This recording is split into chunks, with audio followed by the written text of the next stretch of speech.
친구가 전세 계약이 만료됐는데 글쎄 3천만 원 올려달라고. 에이, 3천이면 요즘 그렇게 높은 것도 아니지 않아? 요즘 막 5천, 막 5억 이렇게. 아니 우리나라가 언제 이렇게 됐어? 3천이 돈도 아니야? 아니 좀. 올리면 뚝딱 나와? 아니 그건 근데 물론 또 아니지. 집주인 입장에서는 언니가 만약에 집을 가졌어. 남들이 올리면 안 가졌어. 이해할 수 없어. 가졌다고 생각을 해봐. 근데 그래도 남들이- 상황 봐서야지. 갑자기 3천만 원이 웬 말이야. 근데 이게 그렇게 내고서는 들어올 사람들이 지금 줄을 쓴 거 아니야. 그러니까 이제 요즘에 올리는 전세가 거지. 없어서 난리라고. 그러니까 없어서 난리가. 그래서 고민을 하더라고. 이거 무리를 해서 대출을 받아서 집을 사는 게 나은가 아니면 그냥 3천만 원 올려주고 사는 게 낫나. 그거 진짜 사실 고민이겠다. 요즘은 뭐 대출금리도 낮으니까 그럴 수도 있겠다. 그치? 나는 감당할 수 있는 집주인이 이사 가란 말 없으면 계속 그냥 전세 살았으면 좋겠어.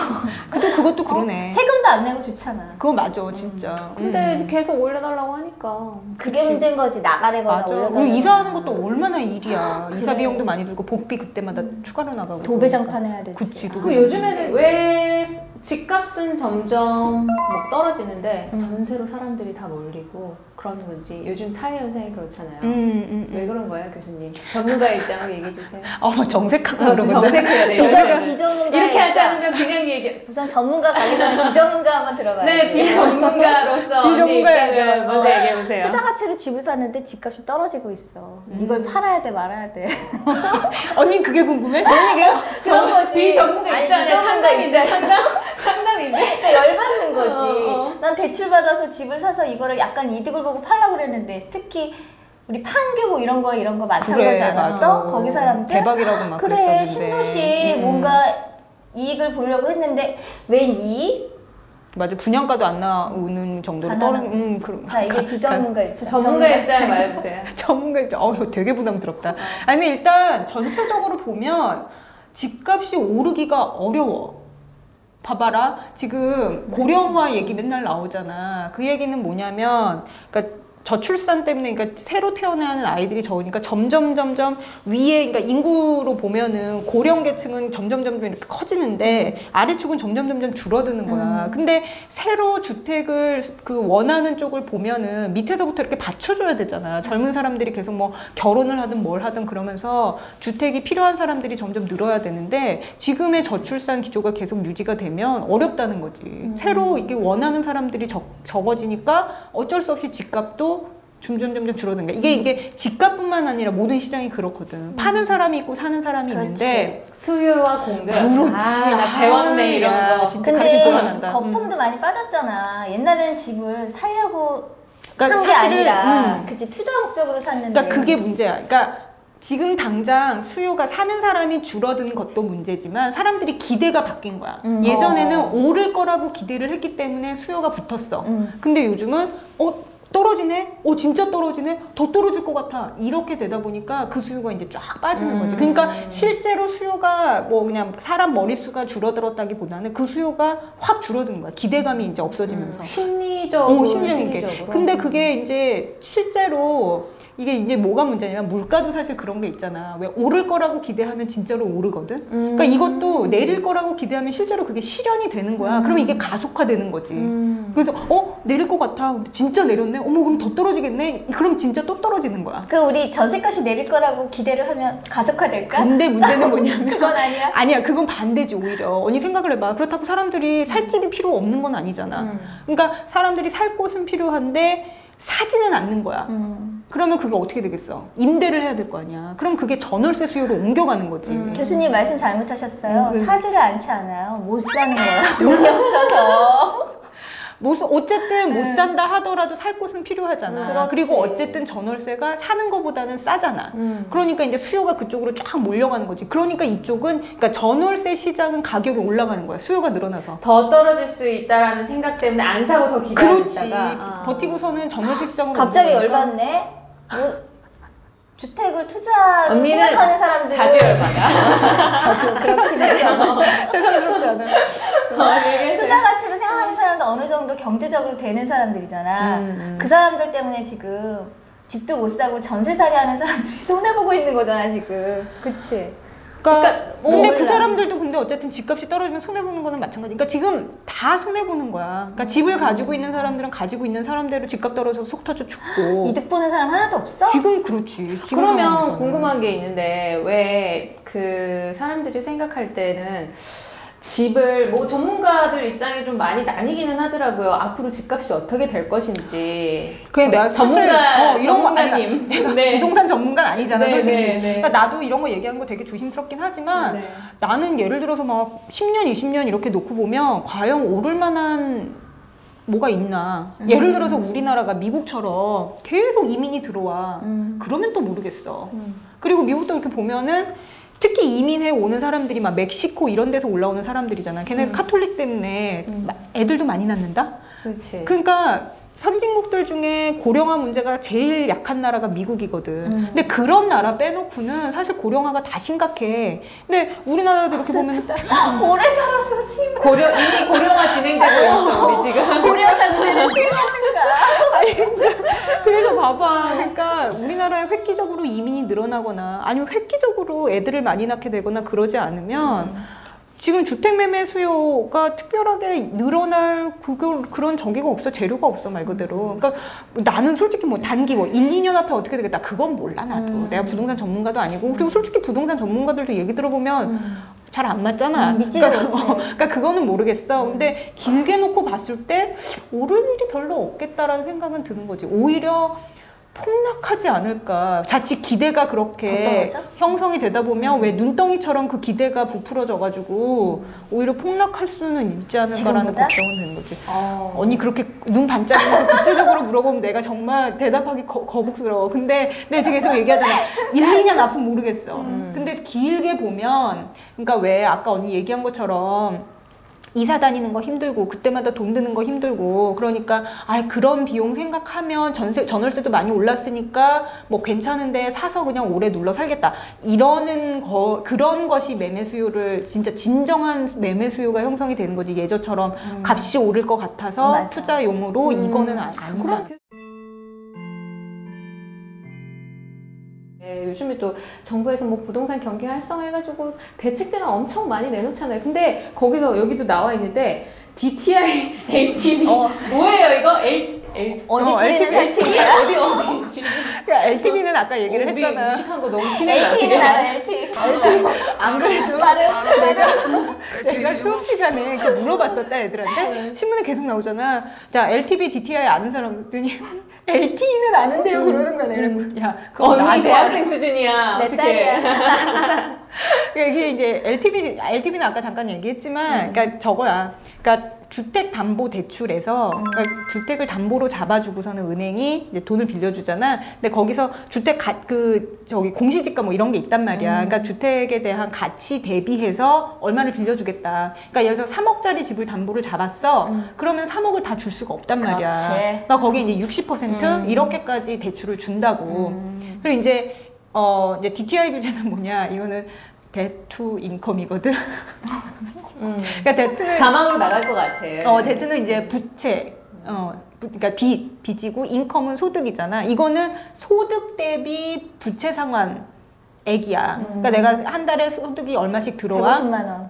오케이. 150만 원씩 들어와. 그러면은 예를 들어서 75만 원 또는 80만 원 이상씩 그 원리금 상환액이 가면 안 되는 거야. 그렇지. 먹고 살아야지. 그렇지. 먹고 살아야 되니까. 그래서 그거를 넘지 않도록 규제를 하거든. 은행에서 대출이 나갈 때는. 그래서 LTV니 DTI니 하는 거는 은행에 대한 얘기야. 그러니까 최근에 무슨 대책이라고 나온 것들을 보면은 그러니까 그러니까 이제 소득이 있으니까 소득이 있는 젊은 계층 또는 뭐 자산가 계층한테 그런 뭐 소득 대비 이거를 너무 강하게 요구를 하면은 그러면 집을 못 사는 거 아니냐 이제 이런 얘기들이 나왔던 거거든. 그래서 이제 그런 용어들이 나왔던 건데 이제 문제는 뭐냐면 지금 이제 문제는 이게 뭐 한 2, 3년 전에 그래도 괜찮을 때 대출이 나갔어. 담보 잡고. 근데 집값이 이제 쫙 빠지는 거야. 그때는 그치. 60%를 맞춰줬어. LTV를. 그렇지. 근데 이게 안 되는 거야, 이제.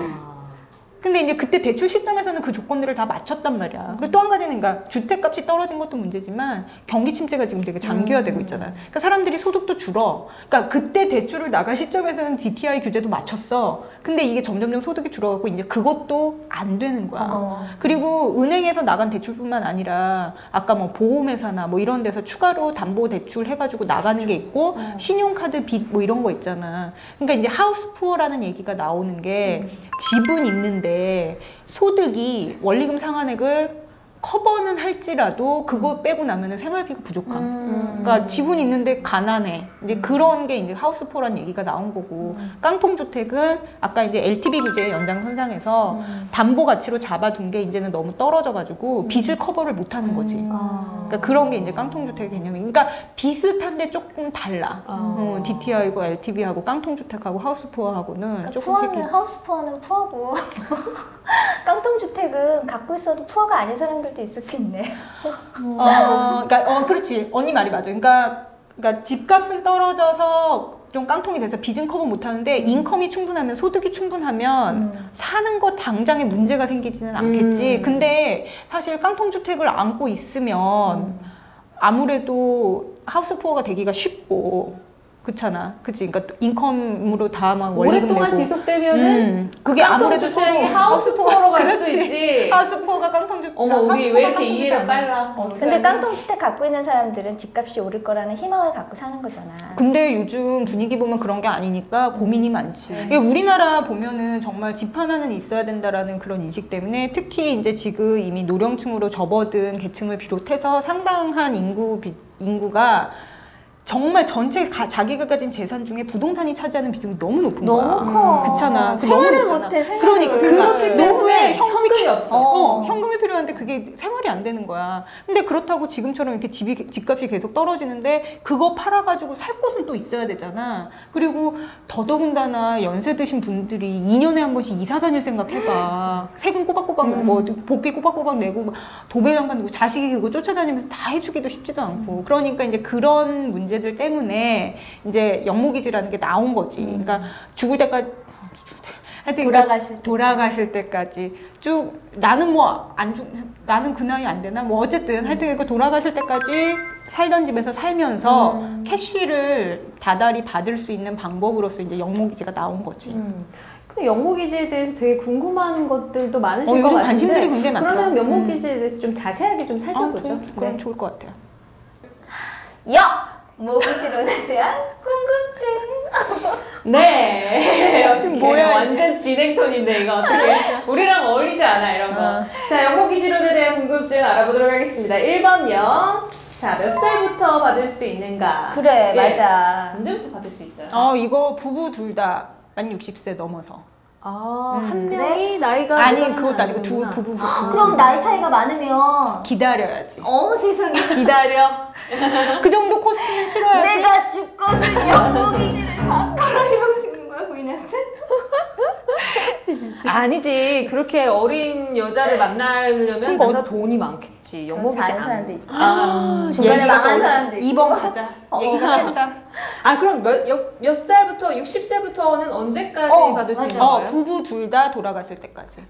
그럼 한 분은 120살까지 살면은 좋겠네. 남아있는 분한테는 계속 나가는 끝까지 거야. 주는 거야? 와, 좋다. 그럼 오래 살수록 좋은 거네. 그쵸. 그거는. 언니 막 오래 눈이 막 살아야겠네. 반짝. 이거 돈 받아가지고 좋은 거 먹고 오래 살아야겠네.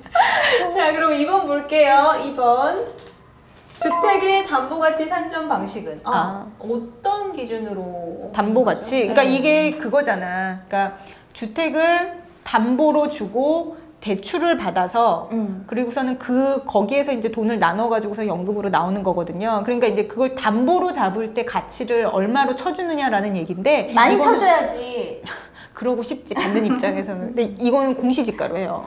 공시지가 차이 엄청나죠. 그러면 이건 언제 공시지가야? 그러니까 지금 신청할 당시 신청할 당시에 신청할 공시지가? 공시지가. 근데 이제 이게 재밌는 게 뭐냐면 지금까지 나와 있는 영모기지론이 주택 가격이 꽤나 상승하는 걸로 예상을 해놨어요. 그러니까 그 얘기는 뭐냐면 계속 상승을 할 것이기 때문에 사실은 좀 많이 받을 여지가 있는 거지. 근데 만약에 받고 났는데 돈이, 그러니까 집값이 떨어졌어. 공시지가가 떨어졌어. 그러면은 사실 받는 사람 입장에서 굉장히 이득이지. 그러니까 그런 측면, 실제로 지금 집값이 좀 떨어지는 추세잖아. 그러니까 그런 측면에서 지금 영목이지론이 좀 인기가 있는 부분이 그럼 있는 교수님이 아까 말씀하신 것처럼 집값이 향후에 뭐 몇십 년 안에 우리나라 뭐 떨어질 거라고 만약에 예측을 한다면 지금 받는 게 낫겠네. 그러니까 60세가 됐을 때.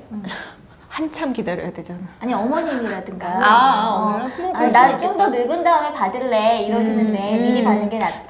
그럴 적이는 있을 것 같아요. 지금 실제로 그래서 굉장히 신청자가 빠른 속도로 늘어나고 있다라고 알고 궁금한 있어요. 게 있어. 이 주택이 비싼 주택에 사는 사람도 있고 싼 주택에 사는 사람도 있잖아. 이게 원래 의미가, 그러니까 그 왜 노후에 재산이 부동산밖에 없는데 집을 팔아야 되냐 막 이렇게 고민하시는 분들을 현금이 없어서 그런 분들을 위한 거기 때문에 기준이 있어요. 그러니까 주택 가격이 6억 안쪽만. 공시지가 6억? 공시지가 6억. 그러니까 사실은 그게 뭐 그렇게 비현실적인 저거는 아닌 것 같아. 그러니까 6억 그런 것도 있고, 그 다음에 1주택 소유자. 그러니까 그거 이외에는 사실은 부동산을 이용해서 뭐 임대료라든지 받는 수입이 없는 분들이 대상이라는 거죠. 그래서 하여튼 일단 그거는 그렇게 되어 있습니다. 6억이 기준이에요. 근데 공시지가는 좀 억울하다. 근데 언니 집값 떨어지는 거 생각해봐. 그래도 나중에 한 6억짜리 집을 부모님이 한 5억 쓰시고 가셨어. 근데 실거래가는 8억인데 공시지가가 6억이면 그래, 자녀한테는 1억까지밖에 안 되는 거죠. 언니 근데 만약에 그 망설이는 집값이 것도 나중에 3억으로 떨어지면 어떡해? 아싸. 그치? 그럴 수도 있고 어떻게 될지 모르겠어. 그래, 맞아. 얘기야? 사실 이거는 굉장히 장기로 갈 수 있는 문제이기 때문에 지금 미리 알 수가 없어. 그게 당장 돈이 없으면 맞아. 뭐 이걸로 해도. 맞아. 돈 없는 사람이네. 네, 3번 보도록 할게요. 3번. 주택담보대출이 있는 경우. 그렇지. 거의 끼고 있는 집들이 간혹 있을 수 있고. 그러니까 주택을 담보로 대출을 받아놓은 게 있는 사람이 영목이전을 신청할 수 있느냐 이런 문제잖아요. 그러니까 가능해. 왜냐하면 이거 자체가 대출이잖아.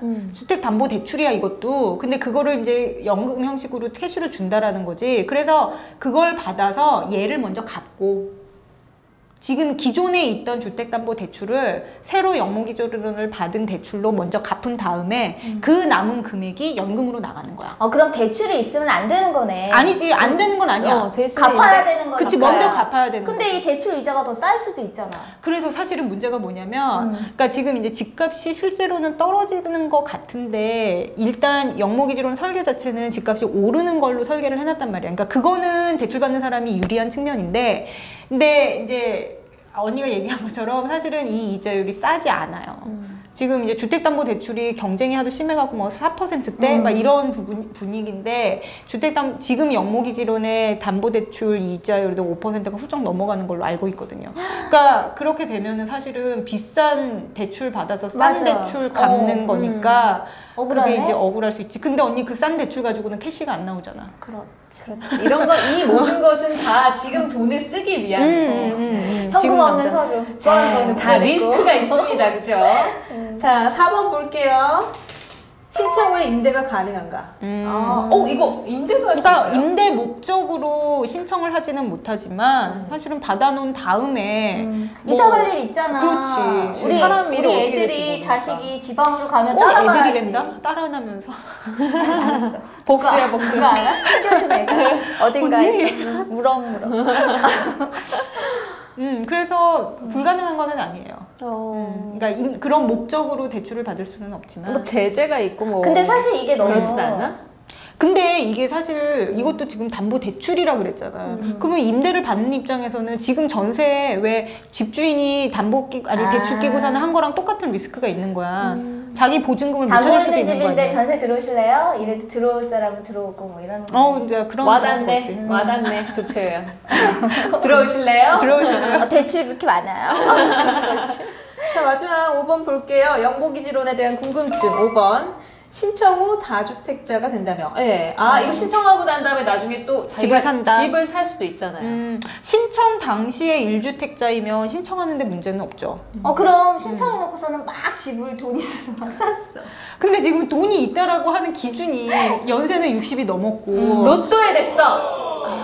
바로 또 집안채 살 수 있잖아요, 요즘에. 확률이 얼마나 되냐? 유산 상속을 받았어. 아니 그러니까 60 넘어도?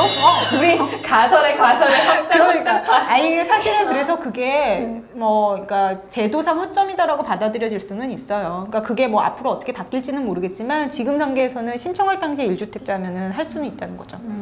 얘기를 들어보니까 뭐 받을 당시에는 좀 리스크가 있고 속상한 면이 있는데 우리가 이렇게 얘기를 종합적으로 해보면 집값이 나중에 향후 떨어질 가능성이 높기 때문에 지금 뭐 신청이 가능하다면 받아두는 것도 괜찮지 결론은 않을까? 그거야. 그러니까 오래 살 것 같고. 신청했으면 오래 살아야 된다는 얘기야. 그렇지. 오래 살 것 같고. 그 다음에 이제 집값이 계속 떨어질 것 같고 라고 예상을 그리고 결정적으로 당장 캐시가 없다 라고 하면은 근데 이거 신청해야죠. 정말 든든할 거야.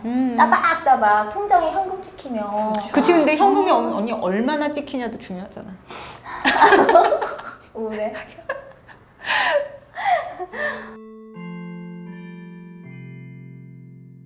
사실 내 집 마련이 모두의 꿈이잖아요. 근데 이게 어떻게 보면은 사실 집을 마련하면은 노후에 이 노후 보장이 되는 투자의 개념이었기 때문에 나는 우리나라 사람들이 그게 더 그래. 크다고 맞아. 저는 생각이 들거든요. 시장이보다 그냥 내가 집 하나는 물려줘야 될 텐데. 그렇지. 근데 그 마음이지 뭐. 요즘에는 이렇게 뭐 교수님 얘기 듣고 이러면 집값이 오르지 않고 뭐 이렇게 자꾸 하우스 푸어다 깡통주택이 이렇게 생기면은 굳이 무리를 해서 대출 끼고 뭐 집을 사기보다는 차라리 전세를 살지 않느냐, 전세를 사는 게 더 낫지 않느냐 이런 생각 하잖아요. 근데 전세도 만약에 없는 사람들이라면 그것도 뭐 어차피 대출을 받아야 되는 경우가 있잖아요. 어떻게 생각하세요? 이게 뭐 월세보다는 이렇게 대출을 받아서 전세를 사는 게 더 나은 건지.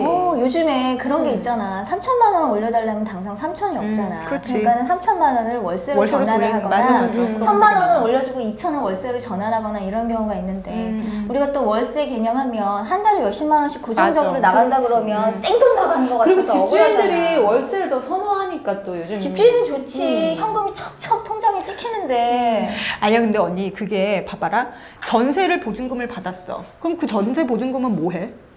어딜 투자를 해야 되지. 집주인이? 집주인이 투자를 하는 거라고. 사실 그 사람도 그 돈 가지고 돈 벌 궁리가 없으면은 그거 어차피 돌려줘야 되는 돈 되게 막연해. 그러니까 집주인이 월세를 그러니까 우리 입장에서는 월세는 월세. 꼬박꼬박 나가는 거고 전세는 그냥 목돈 맡겼다가 내 돈 찾는 거다라는 그치. 개념이지만 사실 집주인 입장에서 보면은 그러니까 월세 사는 사람한테 꼬박꼬박 현금을 받느냐 아니면 전세보증금 받아둔 거를 어디에서 투자를 해갖고 거기에서 수익을 얻느냐 그 차이거든. 근데 왜 집주인이 월세를 선호를 하느냐?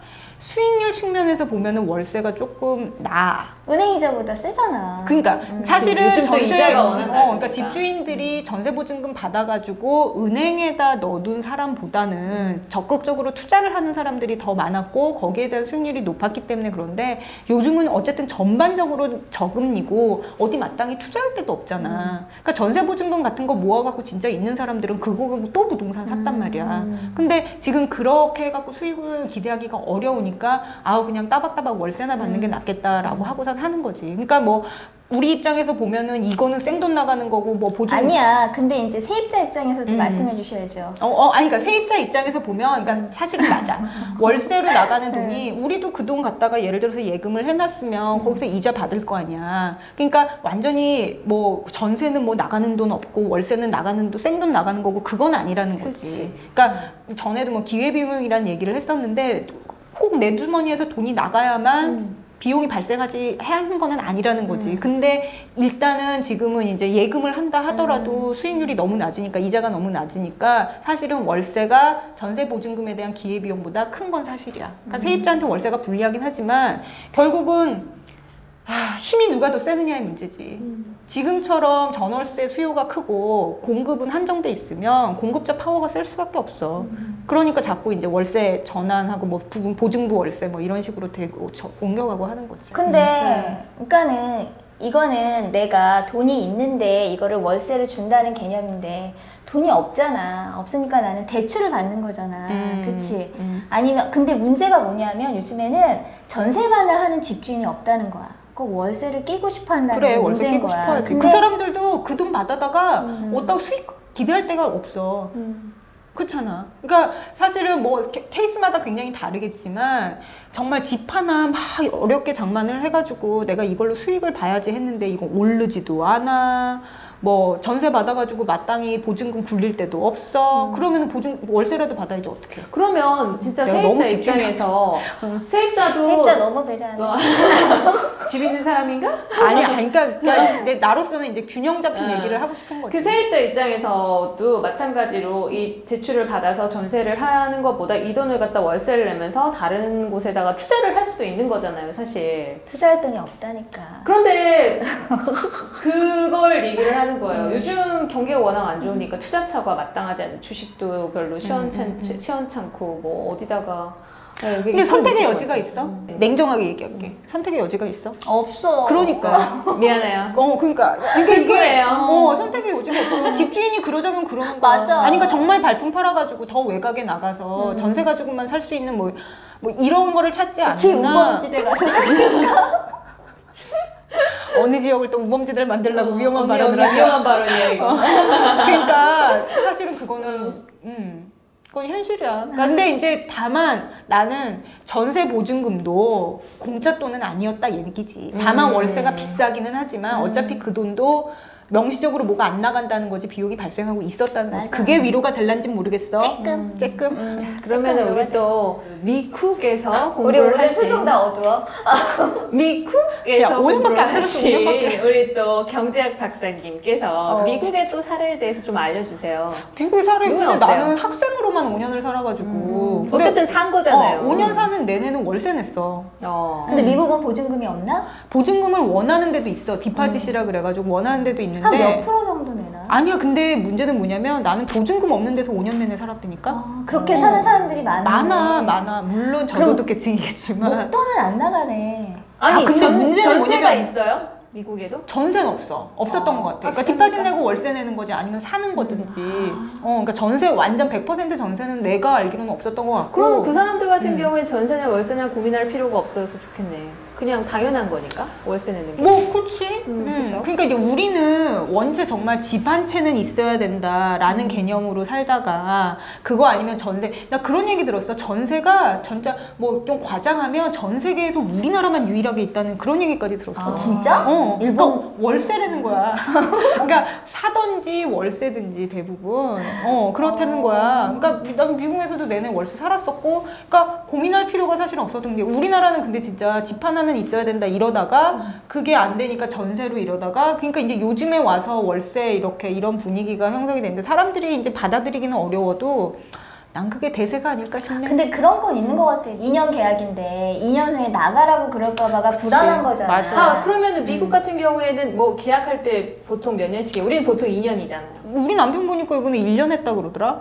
그 본인의 의사에 따라 정할 수 근데 있는 1년 아니 있다가 본인의 의사가 집주인이랑 의사가 맞아야지. 나가는 집주인이 1년짜리 수도 안 주겠다 그러면 못 주는 거지. 그래? 최소가 있어요, 거기도? 뭐 아니면 보통 적정 이 그러니까 정도 사실 하는- 근데 되게 이 유연성이 있을 수 있는 게 임대를 받은 사람이 예를 들어서 뭐 해외에 나가게 됐어. 그럼 뭐 몇 개월만 예를 들어서 서블렛이라는 표현이 있거든. 그러니까 렌트를 했는데 그거를 또 서브로 또 재임대를 주는 거야. 그래서 뭐 한 방학 때만 뭐 한 2, 3개월 살 수도 본것 있고. 그러니까 사실 월세는 알아보기에 따라서는 되게 신축적으로 저기가 되는 것 같아. 나 궁금한 거 있어요. 그럼 뭐. 내가 만약에 50만 원에 월세를 받았어. 그러면 재임대를 할 때 더 높게 받을 수도 있나? 월세를? 미국에서? 그러면 뭐하러 너한테도 재임대를 하겠냐. 그냥 딴 데다 월세를 하지. 얘가 또 시장 무시하고 발언해주고 있네. 거기서 또 나 재테크를 고민한다? 재테크를 고민했어 또. 미국 가서 어떻게 나? 미안해요. 아니 그럴 수도 있겠다 근데. 근데 그럴 수 가능해요? 아니 그러니까 근데 어떻게 그 그걸 사람 알려? 어리버리한 유학생 하나 잡으면 있을 수 있어. 있을 수 있다고. 어리버리한 미국 처음 와서 잘 모르는 애 하나 잡으면 그럴 수 있겠다. 나 좋아한다. 얼굴 빨개졌어. 어떻게? 그 화색도라 지금. 화색 돌았어. 사기 혐의로 또 사진 찍는 거 아니야? 사기는 아니야. 아니야. 분명히 그 많은 3억 인구 중에 3억 맞나요? 아무튼 3억 맞아. 있을 거야. 얼마나 많은데. 별의별 사람들이.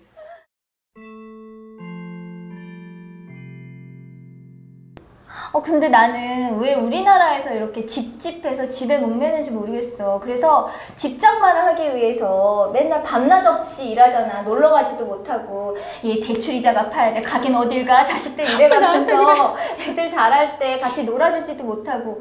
그러다가 자식하고 대화도 없고 가족끼리 추억도 없고 집만 움켜쥐고 있다가 나중에 늙어서 집만 남아. 가족은 다 뿔뿔을 흩어지고. 그래서 왜 이렇게 집에 깔고 앉는 거잖아, 결국에. 근데 나는 좀 그런 것 같아요. 그러니까 인식이 정말 변할 때가 되지 않았나. 그러니까 학생들한테도 그런 얘기 하거든. 그러니까 언제 다 준비해서 결혼하느냐. 월세 살 각오로 시작하는 거지. 젊음이 뭔데. 이제 그런 식으로 많이 뒤처진다고 생각을 하나 봐. 근데 그런 건 있지. 우리도 해봤지만 이사 다니는 거 너무 싫잖아. 그러니까 그러다 보면 근데 사실은 집에 대한 로망은 전 세계적인 것 같아. 그러니까 어느 나라나 뭐 재테크 관련 이런 데 들어가 보면 집장만의 파이낸싱은 어떻게 할 것인가 그런 거 항상 상위로 나오고 그럼 그거는 누구한테나 로망이지. 편안하게 내 집으로서 사는 것에 대한 그런 거는 근데 로망이라 그러기에는 집은 필수품이잖아. 뭐 밍크코트 같은 사치품이 아니잖아. 꿈꾸다가 없음 말고 이게 아니라. 그러니까는 우리 인식이 전월세에 대해서도 그러니까 전월세에 사는 사람들을 좀 보호해줘서 가장 집장만 하고 싶은 이유 중에 하나가 이사 가기 싫어서일 거야. 근데 이사 안 가게 해 그러면? 그러니까 그거 좀 법으로 보장을 해줘서. 근데 왜 우리가 그러잖아. 뭐 그래도 내 집이 최고다. 뭐 이런 얘기를 하잖아. 그건 당연하죠. 내 집이 최고. 못 근데 받는다. 인식이 변화가 필요할 게 예전에는 그래도 조금 노력하면 살 수 있었는데 이게 부동산 투기 때문에 과열되고 하다 보니까 집값이 비싸지고 이러면서 점점 집 마련하기 힘들어지고 허덕이고 맞아. 막 이러는 것 같아요. 그래서 약간 좀 주객이 전도된 것 같아서. 근데 이게 또 굉장히 빨리 우리나라가 변한 것에도 그 영향이 있는 것 같아. 예를 들어 우리 부모님 세대는 정말 열심히 노력하면 집이 장만이 가능했다? 근데 우리는 사실은 힘들어. 우리 힘만으로는 집장만 하니까 너무 어려워진 거야. 그때 그 살기도 시절에는 힘들어. 그러니까 그 시절에는 사실 주택담보대출이 어딨어. 다 돈 모아가지고 했단 말이야. 분양받고 뭐 이런 식으로 해서. 근데 우리는 대출을 받지 않으면 집을 사는 걸 꿈도 꿀 수 없을 정도로 집값이 많이 올라갔잖아. 근데 그게 불과 한 세대 만에 그렇게 된 거야. 그러니까 여전히도 사람들은 집은 있어야 되는 거고 당연히 있어야 된다는 생각은 하는데 현실적으로 집값이 너무 비싸지니까 그 괴리 때문에 상대적 박탈감을 굉장히 많이 느끼는 것 같아. 그러니까 세대 차이도 그 인식의 격차도 굉장히 크고. 근데 사회가 이렇게 빨리 그러니까 경제가 특히나 이렇게 빨리 변했으면 사회 인식도 좀 보조를 맞춰줘서 변해줘야지 행복한 면이 다 행피한 면이 있는데 마음도 좀 더 편하고. 근데 인식 변화라는 게 그렇게 빨리 되는 거는 아니니까 좀 그래도 어려운 부분이 약간은 있지. 좀 변화되는 것 같아. 그래서 요즘에는 이렇게 저는 즐기면 월세 밀어요. 월세론. 교수님의 월세론. 월세 밀어요. 요즘 즐기면서 살아서 요즘에는 전세 월세 살면서 외제차 맞아. 몰고 일하는 사람들도 많잖아. 근데 젊은 신혼부부들 같은 경우도 좀 변하긴 한 것 같아요. 예전에는 집을 꼭 사야 된다 어떻게 해서라도 이렇게 했는데 이제는 뭐 그냥 전세라도 그냥 해서 들어가면 너무 높은 좋겠다. 꿈이라서 그러나? 라고. 그러니까 그게 왜 그렇게 됐냐면 살 수 있는 돈이었는데 이젠 전세밖에 못 구하는 돈이 됐기 때문에. 근데 사실은 그 그렇게 된 전세 것 같기도 해요. 보증금도 젊은 사람들이 돈 모아가지고 마련할 수 있는 금액이 거의 아니야. 그렇죠. 그것도 대출 그래. 받던지 부모님이 뭐 이렇게 해주셔야지 할 수 근데 있는 그거 거지. 세금 물잖아. 월세 살제니까 그래서. 월세론. 그러니까 앞으로 어차피 분위기가 그쪽으로 가고 있으니까 마음 편하게 내가 벌어서 사는 곳을 그게 마음 편해? 오범지대에서 사는 게 마음 편해? 아니 돈 언니 없어서? 좋은 데서 월세 살아 그러면. 그러니까 열심히 일해서 많이 벌고 그리고 꼭 막 뭐 장만해서 시작한다 뭐 전세라도 해고 시작한다 이런 게 아니라 형편껏 월세 내면서 살자는 거지. 그러니까 모 CF에도 나왔잖아요. 집은 사는 게 아니라 사는 것이 아니라 사는 곳이다. 그렇죠. 아, 그래서 그렇게 진짜 바뀌어야 좋은 될 카피인 것 것 같아요. 같아요. 네. 그래도 집 있는 남자가 좋지? 마치도록 하겠습니다. 목이 매. 언니! 마치도록 하겠습니다. 결정적인 감사합니다. 순간. 감사합니다. 우리 마지막은 활기차게 수고하셨어요. 목이 기어 들어가다가 나 몸개그 했다, 지금. 진짜 완전 멍개구야 정말 막판에 가서. 아니 그래서 언니는 무슨 왜 집 없는 사람처럼 행동해? 아, 나 미치겠네. 그런 질문 좋아하지 마. 그런 질문 좋아하잖아. 허리 아파. 갈래? 허리 아파. 나 어떻게 해? 나 몸개그 했다.